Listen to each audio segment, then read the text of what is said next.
Classificação indicativa. Livre para todos os públicos.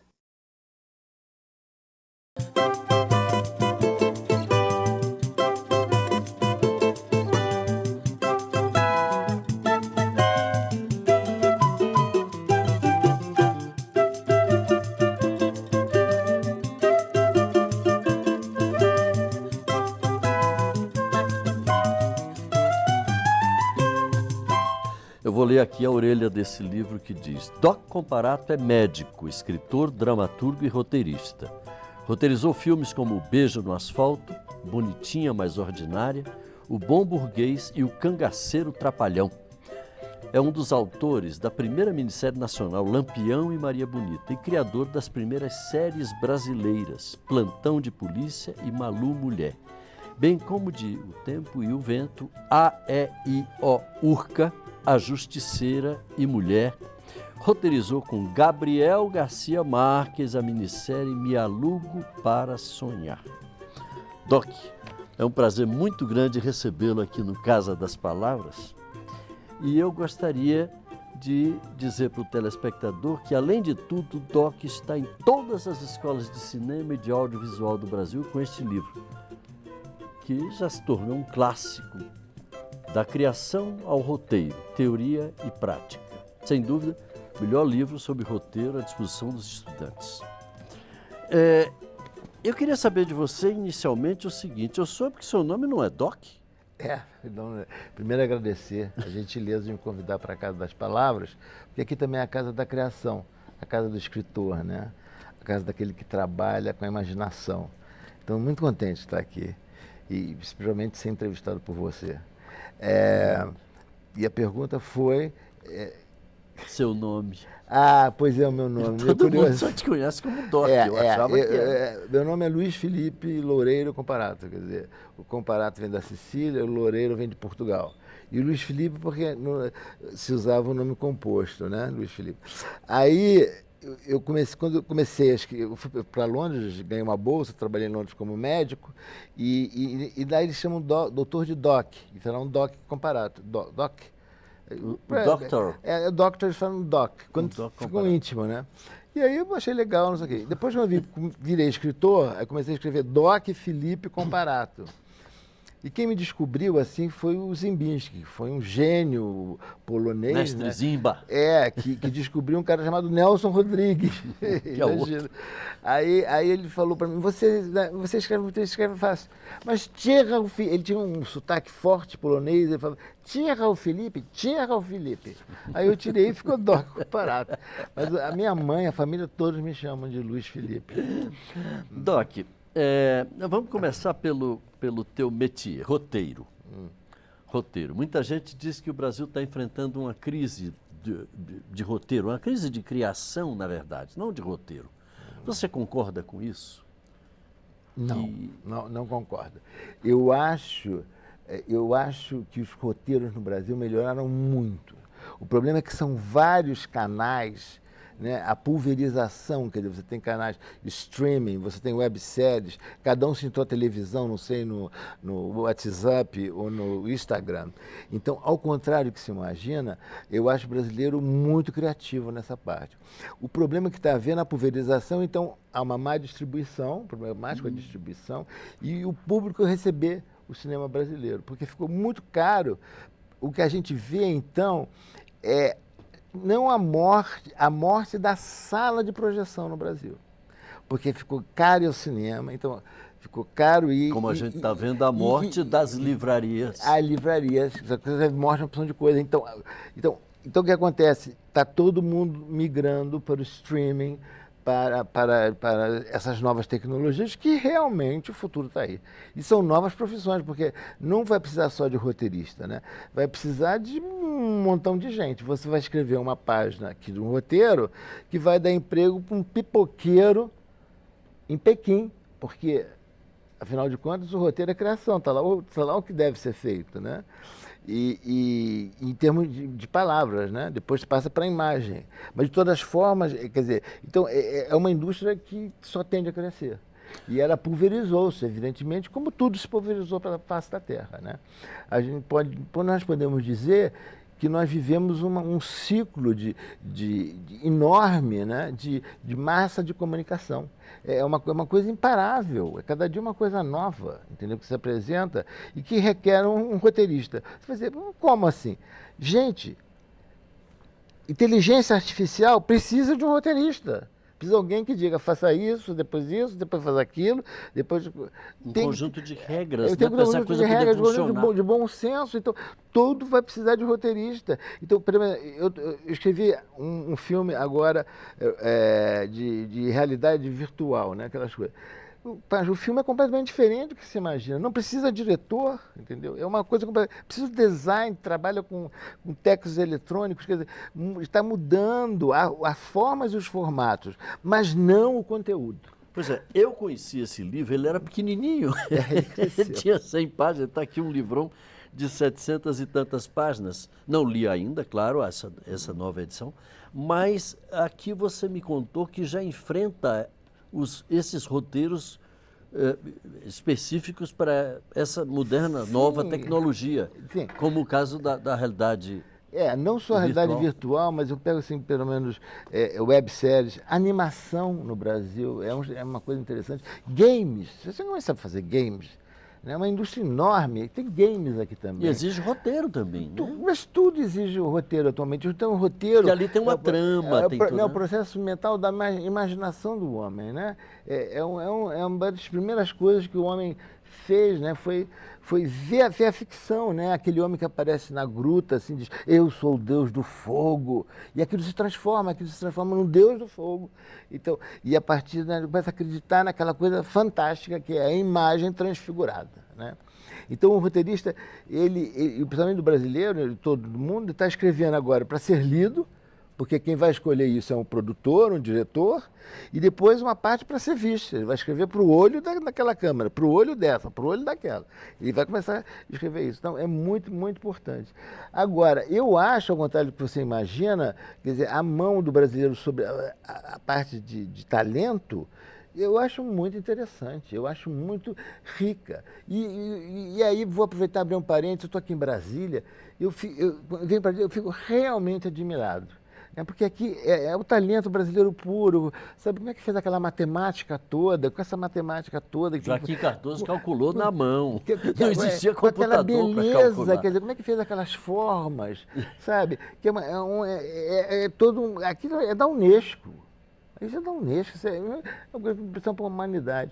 Agora, no Brasil, por problemas de produção, por problemas de um neocapitalismo terrível, as coisas foram se ficando estranguladas. Mas, de uma forma ou de outra, agora renasce essa possibilidade. E essa semana foi uma semana gloriosa para os roteiristas, diretores e escritores, porque, enfim, o Brasil vai recolher direitos de autor, de imagens. Quando você escreve uma coisa, em qualquer país do mundo, eu recebo, por exemplo, da Espanha, um programa, uma minissérie que eu fiz, você recebe, porque as televisões pagam uma série de imposto para o escritor. Então, toda vez que repete uma coisa, repete um programa, onde é que for na parte do mundo, principalmente agora que você escreve para o mundo, você tem que receber esse dinheiro, recolher esse direito e ir para o autor, ir para o diretor e ir para o ator. Né? Um tem direito à imagem, o outro tem direito ao roteiro, à palavra, e o outro tem direito a orquestrar tudo isso. Doc, eu vejo... A GEDAR, então, foi pelo Ancine essa semana, então é uma festa, né? Porque realmente... é para comemorar mesmo. É comemorar. 40 anos da profissão querendo ser reconhecida no Brasil e, por fim, é reconhecida. Eu vejo aqui no finalzinho do livro, a reprodução das capas de várias edições desse mesmo livro em diversas línguas. Você deve ter tido uma experiência admirável de convívio com Gabriel Garcia Marques, com o Gabo. Aliás, eu te invejo muito por isso, porque eu queria muito ter conversado com ele. Eu sou um admirador. Como é que foi esse encontro? Vocês se conheceram lá na escola de San Antônio de los Baños, que é aquela escola de cinema famosa em Havana, onde ele dava um curso de cinema e coisa. Não foi bem assim. A Cuba tem um prêmio, é um prêmio latino ali da América Latina, chamado Coral Negro. E foi até o primeiro prêmio brasileiro, quando ele viu a adaptação do Tempo e Vento, ele leu Veríssimo. E ele viu a adaptação e falou, quem é o roteirista disso? Então, vou trabalhar com ele. Quando eu estava em Moscou, lá escrevendo, e me chamaram a Moscou, eu falei, mas por que me chamaram para escrever um programa, um filme passado no Moscou, no Brasil? Eu não sou comunista, não sou... Justamente, a gente não quer um comunista aqui, a gente quer um que não faça dramaturgia. E estava trabalhando lá, quando ele está no hotel, ele foi me chamar, falou, você, Doc Comparato, vamos trabalhar juntos, assim. Ele abraçou na lata, e vamos trabalhar junto, e bababá, tem um projeto, e começamos a trabalhar junto, e aí o relacionamento foi aumentando, e foi muito interessante, acabei realmente escrevendo com ele, Irmão Querido para Sonhar. Mas o dia, quer dizer, aparentemente parece que os autores não são disciplinados, são disciplinadíssimos. O Gabo era ultradisciplinado. Acordava às 5 horas da manhã, trabalhava até às 8, 7h30, escrevendo as coisas dele, depois ia para casa. Entendi. O dia tinha cedo, então? Tinha uma rotina. Não dormia muito cedo, não, para as 10 horas, 11 horas. E à noite, nosso apartamento era porta com porta, à noite, às vezes, eu passava boa noite e ele lia um pedaço do livro que ele estava escrevendo. Aí, um dia lá, ele estava lendo um pedaço, achei bonito, não estava... Aí eu perguntei, mas qual é o título, Gabi? Falou assim, Amor em Tempo de Cólera. Falei, o quê? Gabo, pelo amor de Deus, amor em tempo de cólera. Cólera é uma coisa horrorosa. Uma doença. Amor é uma doença, amor é um negócio supremo. Quer dizer, o título tá chocando, né? Ele falou, pois é. Quando eu era pobre, eu estava escrevendo um livro, minha mulher perguntou, qual é o título desse livro? Eu falei, 100 anos de solidão. E a Mercedes falou, isso não vai dar certo. E vai comprar um livro chamado 100 anos de solidão. É muita solidão. É muita solidão. Então, o livro foi um sucesso absoluto. Ele falou, olha, eu vou te mandar... Que é a maior obra de Gabo, sem dúvida. São as duas as terceiras obras dele, maravilhosas, né? Então tinha esse razonamento, e eu conto muitas histórias, porque aqui nesse livro tem um diário meu com ele, de todos os dias que nós trabalhamos juntos na classe. É muito curioso, também o diário está aqui dentro. Pegando exatamente agora o livro, quem pela primeira vez pegar esse livro vai encontrar o que aqui? Um roteiro de roteiro ou uma série de instrumentos para a produção de uma obra audiovisual? Eu completo 40 anos de carreira, né? E eu comecei com essa parte teórica, aliás, no início, tanto de professor como autor, né? Autor-roteirista, dramaturgo, né? E durante esse tempo todo eu fui acumulando muitas experiências, inclusive experiências didáticas. Em Londres eu era consultor do European Script Fund, fui, enfim, professor da Universidade de Barcelona, fui professor em Munique, fui professor em Berlim, quer dizer, eu vi na Europa de uma vida universitária bastante agitada como professor e fui acumulando, né? E nesses 40 anos eu resolvi fazer o seguinte, vou pôr meu conhecimento total, né? Porque nós estamos no novo milênio e a profissão está mudando. Então, primeiro eu divido o roteiro em duas partes, aquilo que o roteirista faz para ser lido, né, e aquilo que o roteirista faz para ser visto. E isso vai descendo, isso é completamente uma coisa diferente de outra. Isso cria várias profissões. Porque tem um cara que faz o personagem, pode ser o cara que faz a história, pode ser o cara que faz a ideia, desse lado pode ser o cara que faz os diálogos, pode ser que o cara faz as estruturas de cena, sabe? E isso, não só para as tecnologias atuais, que tem atualmente na televisão, cinema, digital, mas aí para todo o resto. Né? Então aí eu entro em games, né? Eu entro em animação, né? Da animação eu vou para a realidade virtual, que eu acho realmente a realidade virtual muito importante e muda completamente o conceito, né? As cenas você começa dando grau na cena, as cenas são redondas, né? Primeiro no quadrado são redondas, então há uma série de mudanças aqui, o 3D está aqui dentro, e não só isso, mas como contratos, agentes, contatos universitários, contatos com direito autoral, que você deve enfrentar. Direito autoral, porque a história do copyright, entendeu? E tudo, onde é que chegamos, onde é que estamos, e principalmente a GEDAR, quer dizer, agora a que vai recolher os direitos dos autores roteiristas, que até então não era recolhido no Brasil nenhum direito. Então, o livro é bastante, quer dizer, realmente eu demorei uns 6 meses para escrever o livro. Agora, para conceber o livro foram 40 anos. Então, esse livro tem 40 anos de idade. 40 anos. Isso está gordo assim. Mas agora nós vamos para um pequeno intervalo e antes vamos ouvir o que os nossos deputados têm a dizer sobre livros. Vou recomendar 2 livros. Um que foi o livro mais marcante que eu tive na vida, que é Ulisses, de James Joyce, que é um autor britânico, irlandês, que é um livro completamente diferente de qualquer outro livro, né? A sua formatação. Então ele mostrou para mim, ainda muito jovem, que era possível escrever das mais variadas formas, estimulando os mais variados sentimentos, falando das várias cores de locais. Um livro que se passa o livro inteiro num dia só, né? Na cidade de Dublin, dialogando desde do Homero, né? dos Lusíadas, dialogando com as cores, dialogando com o corpo humano.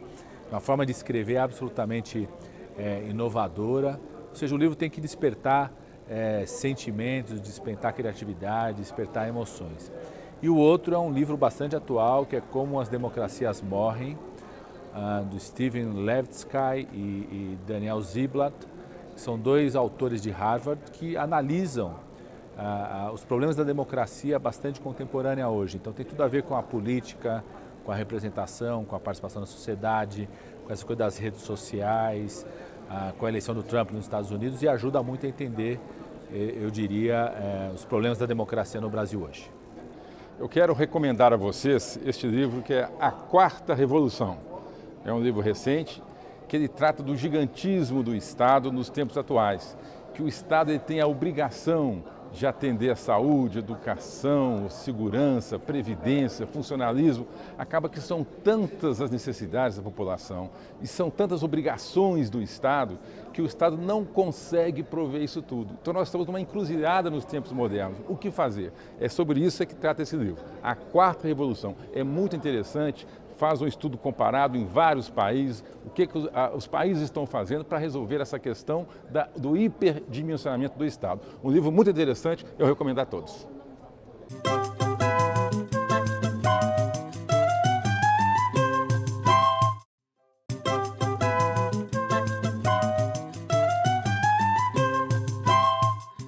A obra relata a experiência e os avanços do tratamento do seu filho de 12 anos, um autista com severidade nível 3 não verbal.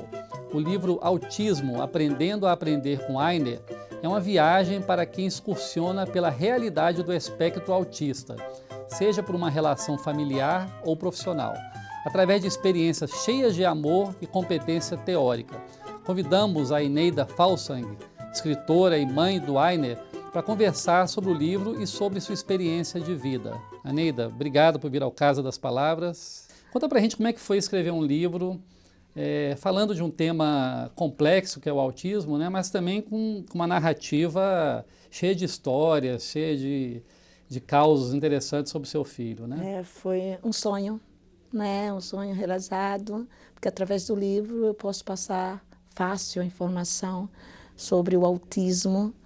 E esse livro, quem me estimulou foi realmente meu Facebook, foi os pais, profissionais. Eneida, que tal fazer um livro e relatando o progresso do Ainer? Você criou uma página no Facebook para falar sobre o Ainer? E aí o livro veio depois? Exato, eu estive no Brasil há 2 anos atrás com meu filho e coloquei ele junto com uma sala especial, com mais especial, né, no ectismo, aprendendo, no caso, montar no cavalo. Queria ensinar ele, ver se ele tinha condição. E chegando nesse evento, nessa aula, o pessoal começou a olhar, gente, por que ele é tão inteligente e ao mesmo tempo ele mostra uma severidade, porque ele se balançava, né, e ele fala com aplicativo de comunicação, então isso chamou a atenção. Então ele tem comunicação verbal, ele não tem? Não, ele tem severidade número 3, que é o grau mais comprometido do autismo. Né? Mas ele se comunica de outras formas. Ele aprendeu a se comunicar através de um aplicativo de comunicação, e isso aqui no Brasil, né, foi algo assim de outro mundo, né? Eles têm condição de chegar a esse ponto, né, de se comunicar. Então os pais, o pessoal que estava me acompanhando falou, você tem que abrir uma página, você tem que colaborar com a gente, né?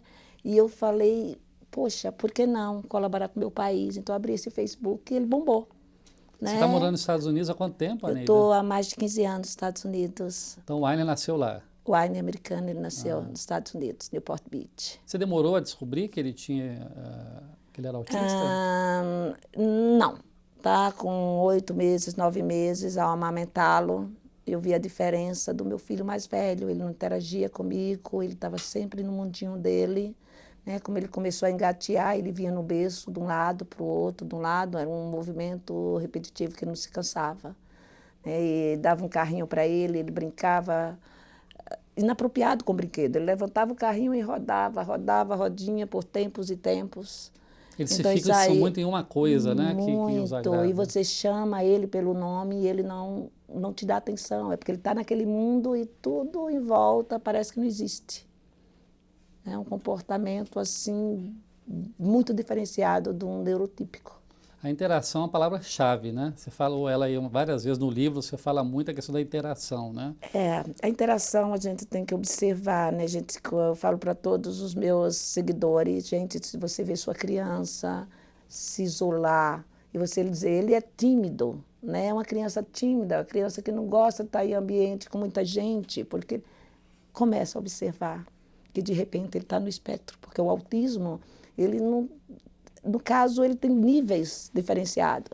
Você pode viver independente, né? No caso do nível 1, que são crianças que antigamente a gente chamava de Asperger, que agora... Não tem mais essa denominação, né? Nova nomenclatura do autismo, desde 2013, o autismo foi dividido em níveis.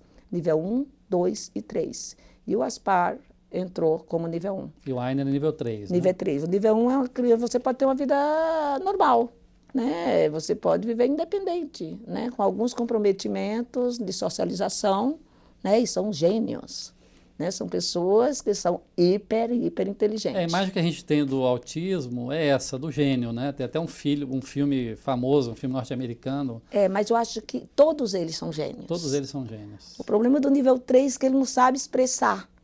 Né? Eu, notando com o tempo e analisando o comportamento do Ainer, eu vi que ele tem memória fotográfica. E isso foi o porquê que a gente começou a trabalhar com ele com aplicativo, porque ele vendo as figuras, ele se comunica. O Ainer faz quebra-cabeça de 100, 180 peças. Ele faz a primeira vez e na primeira montada ele já grava.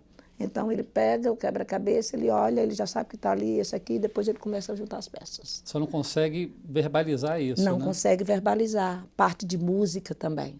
Ele gosta de música? Isso é uma característica do autista. O tom de música que seja... Eles não gostam de barulho, né? É diferente, barulho, né? mas você coloca o Ainer num concerto de guitarra, é uma coisa incrível. Ele... Está lá interagindo e gostando. Aí você vê um passarinho passando longe, ele já sente. Incomoda. Então, depende de alguns barulhos, eles realmente têm um sentido diferenciado, que isso fala no livro. Aneida, você fala aqui no livro uma hora que, por exemplo, se o tempo vira, está quente, fica frio, ou está frio, fica quente, isso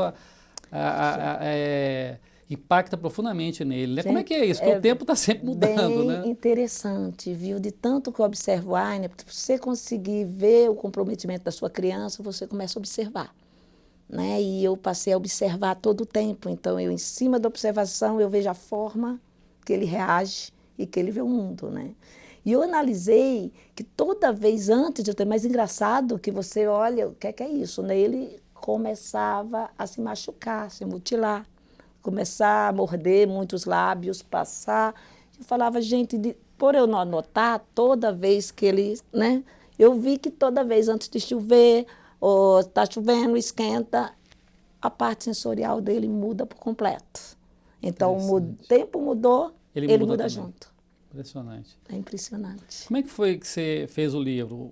Você foi reunindo histórias, você sentou e falou, vou escrever um livro sobre meu filho. Como é que foi? Como é que ele foi gestado? É bem engraçado, porque Autismo Aprender com a Ainer é uma série, tá? Esse é o primeiro livro de uma série, que é Percepção Sensorial, né? Como a gente vê a importância dos sentidos na nossa vida. Toda criança autista sofre de transtorno sensorial, mas nem todo mundo que tem transtorno sensorial é autista. Né? Então, a gente vê o nosso sentido, ela envia mensagem para o nosso cérebro. No caso do autista, é notado que ele tem como se fosse a fiação cortada. Então, a parte da audição, da visão, Isso pode ser né, reconectado? da textura, a gente trabalha para isso, modelando e trabalhando aquele comprometimento. Tá? No caso da audição, a gente não tem como, mas a gente coloca no Aina headphones.